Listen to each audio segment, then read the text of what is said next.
इसे उस वक्त किया जाता है जब किसी व्यक्ति के जन्म कुंडली में सूर्य, बुध और शुक्र की युति हो जाए। समाज में हमें मिलने वाला जो भी मान सम्मान है, साथ ही साथ कहीं ना कहीं सूर्य चूंकि साथ ही साथ पारिवारिक जीवन चलाने के लिए स्त्री का सुख, बुध और शुक्र एक दूसरे के मित्र हैं। जब कभी ये मिल जाते हैं तो लक्ष्मी योग का निर्माण होता है। तो ये दो युति तो अपने आप में अच्छी है, मगर तो विवाह से पहले एक बार इस उपाय को आप कर ले 40 दिन के अंदर, विवाह होने के 40 दिनों के बाद। अब आपको करना क्या है, इस उपाय को कैसे किया जाता है, चलिए इसके बारे में जानते हैं।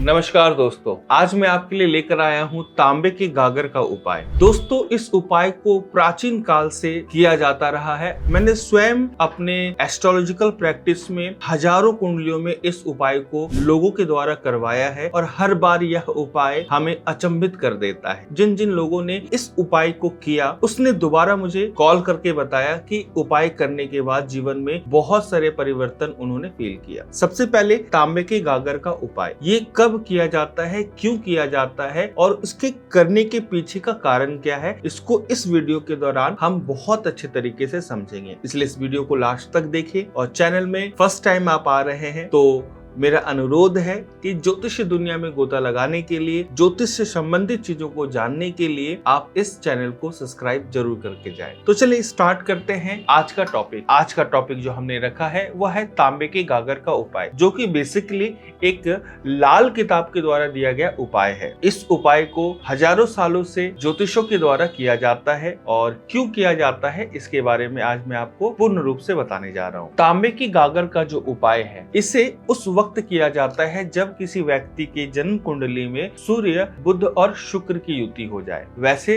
तो इस उपाय को हर एक व्यक्ति को करना चाहिए जब सूर्य, बुध और शुक्र की युति कुंडली के किसी भी भाव में बन जाए, मगर लाल किताब कहती है कि अगर यह युति कुंडली के तीसरे भाव में, 8वें भाव में और 9वें भाव में बन जाए तो हर हाल में इस उपाय को विवाह से पहले या विवाह के बाद जरूर कर लेना चाहिए। दोस्तों, ऐसा क्यों कहा गया है, इस पर मैं आज आपको थोड़ी सी जानकारी देना चाहूंगा। सबसे पहले हमें जानना है कि इन 3 ग्रहों का क्या रोल है हमारे जीवन में। अगर हम बात शुक्र की करें, हम सभी जानते हैं शुक्र हमारे वैवाहिक जीवन में सुख या हम कह सकते हैं स्त्री सुख को दिखाता है, एवं हमारे जीवन में जितने भी भौतिक सुख हैं जो हमारे शरीर को सुख प्रदान करते हैं, चाहे फिर वो कपड़े हो, एसी हो, घर हो, गाड़ी हो, कार हो, ये वो सारे सुख के साधन हैं, ये शुक्र के द्वारा नियंत्रित होते हैं। बुध हमारे जीवन में व्यापार, बिजनेस, अपॉर्चुनिटी, हमारी बुद्धि, हमारी सोच, अट्रैक्शंस ऑफ थॉट्स, इसे नियंत्रित करने वाला ग्रह होता है। सूर्य की बात करें,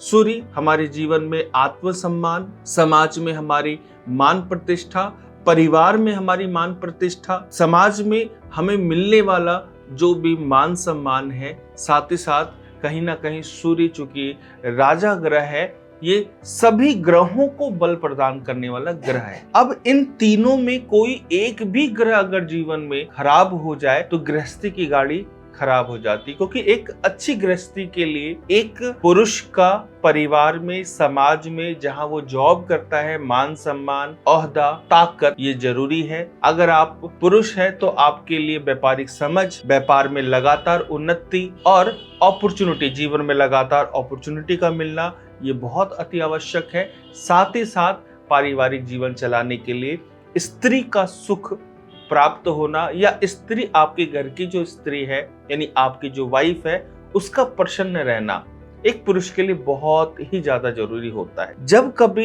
इन 3 चीजों में एक भी चीज में खराबी आ जाए तो एक पुरुष कहीं ना कहीं विचलित हो जाता है। अब समझते हैं हम इस चीज को कि ऐसी खराबी क्यों आती है। दोस्तों, ये जो 3 ग्रह की युति हमारे कुंडली में जब जब बनती है तो ऐसे में होता क्या है, सूर्य और बुध ये 2 ग्रह आपस में मित्र हैं, इसलिए जब कभी ये कुंडली में एक साथ मिल जाते हैं तो सूर्य बुधादित राजियों का निर्माण होता है।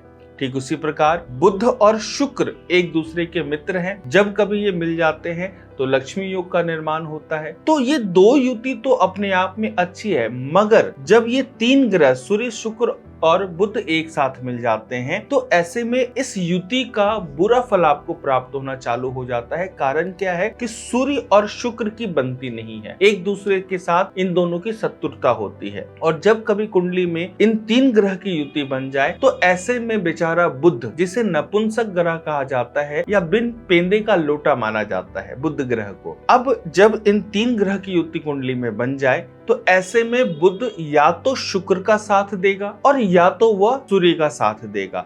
अगर बुध कुंडली में सूर्य का साथ देगा तो ऐसे में व्यापार, समाज, परिवार में प्रतिष्ठा तो अच्छी बनेगी, लेकिन स्त्री सुख या जीवन में जो सुख है वो कम होनी स्टार्ट हो जाएगी।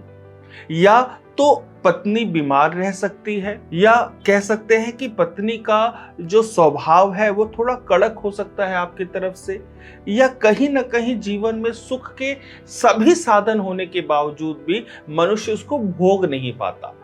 और अगर बुध सूर्य का साथ दे देता है तो शुक्र खराब, और अगर बुध शुक्र का साथ दे दे तो सूर्य खराब, अर्थात समाज और परिवार में आपकी मान प्रतिष्ठा खराब होने लगती है। आपके अंदर का जो आत्मबल है, जोश जो है वो धीरे धीरे ठंडा पड़ना स्टार्ट हो जाता है। सूर्य अगर जीवन में कमजोर होना स्टार्ट हो जाए तो ऐसे में अन्य ग्रहों पर भी इसका प्रभाव पड़ता है, क्योंकि सूर्य को राजा कहा जाता है। तो कुल मिलाकर जब यह तीन ग्रह एक साथ आ जाए तो यह बर्बादी का कारण बन जाता है। ऐसे में इंसान चाहकर भी कुछ कर नहीं पाता। व्यक्ति अपने व्यापार, समाज और अपने पारिवारिक सुख या अपने मैरिज लाइफ के चक्र में कुछ इस तरीके से फंस जाता है कि एक समय में किसी एक ही चीज को कंट्रोल कर पाता है। तो ऐसी परिस्थिति में खास करके यह युति जब कुंडली के 3rd, 9th और 8th हाउस में बने तो यह हमेशा यह देखने को मिलता है कि व्यक्ति के जीवन में या तो स्त्री सुख है तो समाज का सुख नहीं है, परिवार का सुख नहीं मिलता, व्यापार का सुख नहीं मिलता। अगर व्यापार अच्छा चले तो पत्नी के साथ संबंध खराब, सोसाइटी में मान सम्मान की कमी देखी जाती है, और व्यक्ति परिवार और समाज में मान प्रतिष्ठा प्राप्त कर रहा है तो बुध और शुक्र अर्थात स्त्री से संबंधित कलंक लगना या स्त्री से संबंधित दोष और व्यापार खराब होना चालू हो जाए। तो कुल मिलाकर ऐसी स्थिति में तांबे के गागर का उपाय किया जाता है। अब इस उपाय में हमें एक तांबे का बड़ा घड़ा लेना है जिसे गागर कहा जाता है। अच्छा, ध्यान रखना है कि तांबे का जो गागर होना चाहिए एटलीस्ट इतना बड़ा हो कि कम से कम 7 से 8 किलो मूंग, हरी मूंग आप उसमें भर पाए। मैं आपको दिखा दूं कि आपने तांबे का जो गागर है कुछ इतना बड़ा आपने लेना ही लेना है। अब आपको करना क्या है, इस उपाय को कैसे किया जाता है, चलिए इसके बारे में जानते हैं। आप देखेंगे कि यह गागर अंदर से खाली है। इस उपाय का क्या लॉजिक है, सबसे पहले इस लॉजिक को समझते हैं। ये जो तांबा का, ये जो आप गागर देख रहे हैं, तांबे का घड़ा देख रहे हैं, यह सूर्य है, और इसके अंदर ये जो खालीपन आप देख रहे हैं यह बुध है। और साथ ही साथ हम इसमें हरी मूंग दाल डालेंगे जो कि बुध ग्रह को दर्शाता है। आप इसमें हरी मूंग डाल देंगे और उसके बाद बुध यंत्र लेना है आपको। 12 बुध के यंत्र लेने हैं जो आपको इस प्रकार से पंसारी की दुकान में इजीली प्राप्त हो जाएंगे। और एक इस प्रकार का आपने ढक्कन लेना है जो कि तांबे का होगा। अब उपाय कब किया जाए और किस प्रकार किया जाए, चलिए इस पर हम आगे विचार करते हैं। आपको सबसे पहले तांबे का ये गागर लेना है। इसे कंप्लीटली मूंग दाल से, आपको खड़ी मूंग दाल लेनी है हरे रंग की, और पूरा भर देना है। भरने के बाद आप इसमें 12 इस प्रकार से जो है बुध के यंत्र इसमें आप रख देंगे और इसे ढक देंगे। आप ढकने के बाद आप इसकी चारों तरफ कलई का टाका लगाएंगे। कलई एक प्रकार की धातु होती है जो चांदी की तरह दिखाई देती है, जिसे आप इजीली किसी भी बर्तन की दुकान में जब आप पूछेंगे कि कलई का टाका लगाना है तो वो आपको बता देंगे कि कहाँ वो आपको प्राप्त होगा।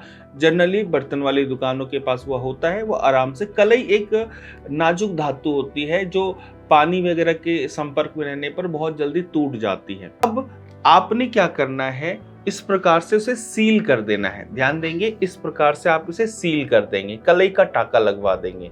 ठीक है।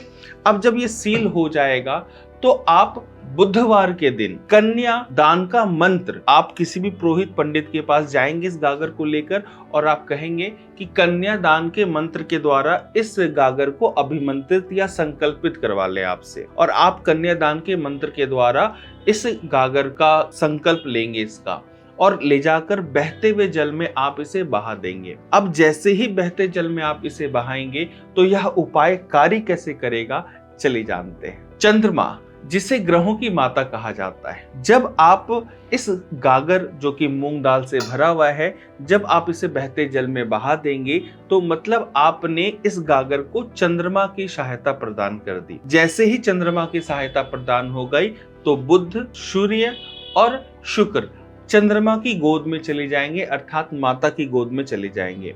कहते हैं माता दुष्ट से दुष्ट बालकों को भी अपनी गोद में सुला लेती है। ठीक उसी प्रकार से आप उस वक्त या तो बुध खराब चल रहा हो, सूर्य खराब चल रहा हो आपकी कुंडली में, या शुक्र खराब हो रहा हो, जैसे ही आप इसे गंगा जल में या बहते हुए जल में आप प्रवाहित करेंगे, यह बर्तन कहीं ना कहीं पानी के नीचे बैठ जाएगी। 2, 4, 10 दिन तक यह चंद्रमा के शरण में रहेगी, जिससे कि आपके बुध, शुक्र या सूर्य की जो भी कमी जीवन में आ रही है या वह दूषित भी हो चुके हैं तो वो दोष खत्म होना चालू हो जाएगा। और पानी के संपर्क में आने के बाद कुछ दिनों के अंदर ये जो टांका आप इसका कलई का लगा के रखेंगे, जो सील करेंगे आप इसको, यह टूट जाएगा पानी के अंदर।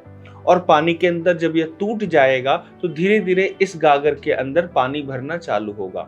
जैसे ही आपका जो मूंग है पानी के संपर्क में आएगा तो आपका मूंग अंदर से फूलना चालू हो जाएगा और मूंग में अंकुरन पैदा हो जाएगा। चूंकि हमने गागर बड़ा लिया है, 7 से 8 किलो इसमें मूंग दाल आएगी और जैसे अंकुरन होना स्टार्ट हो जाएगा तो अंदर के प्रेशर के कारण ये जो ढक्कन है ये टूटकर अलग हो जाएगा और जो मूंग दाल से अंकुरन निकलेगा वह होगा शुक्र। और जब मूंग दाल फूलना चालू हो जाएगा, जर्मिनेट हो जाएगा, तो जो अंकुरन निकलेगा यानी कि शुक्र निकलेगा और वह बह जाएगा बहते हुए जल में। अर्थात सूर्य बुध के युति से आपका जो शुक्र है वह अलग हो जाएगा और जैसे ही वह अलग हो जाएगा आपके जीवन में जो शुक्र से संबंधित दोष लगा हुआ है, जिसके कारण आप जीवन में सुखों को भोग नहीं पा रहे हैं, अब उस दिन से ही आप देखेंगे कि आपका शुक्र आपको निहाल कर देगा। जीवन में सुख जो आने बंद हो चुके हैं या बंद हो रहे हैं, पुनः आपके जीवन में सुख जो है जीवन में प्राप्त होने स्टार्ट हो जाएंगे। इस उपाय को करना इसलिए भी आवश्यक है क्योंकि जब कभी कुंडली में सूर्य और शुक्र की युति बनती है तो ऐसे में नीच राहु का निर्माण हो जाता है। और नीच राहु, आप जानते हैं कि राहु वैसे भी हमारे जीवन में संकटों को पैदा करने वाला ग्रह माना जाता है। तो कुंडली में वैसे भी राहु आपकी कहीं भी बैठा हो तो नीच राहु एक एक्स्ट्रा से आपने कुंडली के किसी भाव में आपने पैदा कर लिया तो जीवन में अचानक मुसीबत बढ़नी चालू हो जाती है इस युति के होने पर। और जैसे ही आपने सूर्य से शुक्र को अलग किया, बुध को अलग कर दिया, जब ये 3 ग्रह की युति है तो अब उस स्थान में सिर्फ और सिर्फ कौन बचा? सूर्य और बुध कुंडली में कहीं भी अकेला बैठ जाते हैं तो नेक मंगल का निर्माण करते हैं, यानी कि शुभ मंगल का निर्माण हो जाता है। और जब कभी कुंडली में मंगल आपका नेक होता है अर्थात मंगल ग्रह शुभ हो जाते हैं तो वह राहु को, चाहे कुंडली में कहीं भी राहु बैठे हो, वो राहु को नियंत्रित कर लेते हैं। और राहु आम जनमानस के जीवन में या दैनिक जीवन में संकट का, अचानक मुसीबत का कारक होता है। तो ऐसे में व्यक्ति के जीवन में जो मुसीबतें बार बार आती है, इस उपाय को करने से यह मुसीबत समाप्त हो जाती है। इसलिए दोस्तों, अगर आपकी कुंडली में सूर्य, शुक्र और बुध की युति है तो अवश्य इस उपाय को कर ले। अब इस उपाय को कब करना चाहिए? दोस्तों, इस उपाय को लाल किताब के अनुसार जब आपका विवाह होने वाला हो तो विवाह से पहले एक बार इस उपाय को आप कर ले 40 दिन के अंदर, विवाह होने के 40 दिनों के बाद दोबारा इस उपाय को कर ले और 1 साल के बाद, अपने शादी के सालगिरह के 40 दिनों के बाद इस उपाय को तीसरी बार आप करेंगे। यानी कि जीवन में इस उपाय को 3 बार व्यक्ति को करना ही चाहिए। परंतु मैं अपने अनुभव से बताऊं तो मैंने अपने अनुभव से देखा है कि प्रत्येक वर्ष भी अगर आप इस उपाय को करते हैं तो इस उपाय के करने मात्र से आपकी जो जीवन की गाड़ी है वो बहुत आराम से और स्मूथली चलती है। अगर आप हर वर्ष इतने बड़े गागर को नहीं प्रवाहित कर सकते हैं तो आप 2 या 2.5 kg का गागर भी ले सकते हैं। लेकिन जब आप इस उपाय को फर्स्ट टाइम करें तो कोशिश करें कि बड़े गागर का उपाय करें, क्योंकि गागर अगर आपकी बड़ी होगी, तांबे का या जो घड़ा है बड़ा होगा, तो इसमें जब मूंग मूंग जब आपका जर्मिनेट होगा, अंकुरित होगा, तो उसके प्रेशर से ढक्कन टूटेगा ही टूटेगा, क्योंकि यहाँ पर हर हाल में मूंग का निकल कर जल में प्रवाह होना ये जरूरी है। अगर मूंग दाल जर्मिनेट नहीं हो पाएगा तो इस उपाय का फल जो है वो उतने अच्छे तरीके से शायद आपको प्राप्त ना हो। तो वैसे आप चाहे तो इस उपाय को प्रत्येक वर्ष अपने सालगिरह के उपलक्ष्य में या सालगिरह के 40 दिन पहले आप इस उपाय को करते रहे। इस उपाय का बहुत लाभ प्राप्त होगा। इसके अलावा आपके जीवन में कोई भी ज्योतिषी रूप से कोई मुसीबत आ रही है, आप चाहते हैं मैं आपकी कुंडली देखूं, तो आप मुझे फॉलो कर सकते हैं, मेरे इंस्टाग्राम में जाकर मुझे डीएम कर सकते हैं। और किसी भी प्रकार के अगर आपके मन में कोई सवाल चल रहे हैं इस उपाय को लेकर, तो नीचे कमेंट बॉक्स में कमेंट कर दे। मैं जैसे ही आपके कमेंट्स को देखूंगा तो यथासंभव मैं प्रयास करूंगा कि मैं स्वयं आपके सवालों का जवाब दे पाऊं। तब तक के लिए नमस्कार, राधे राधे।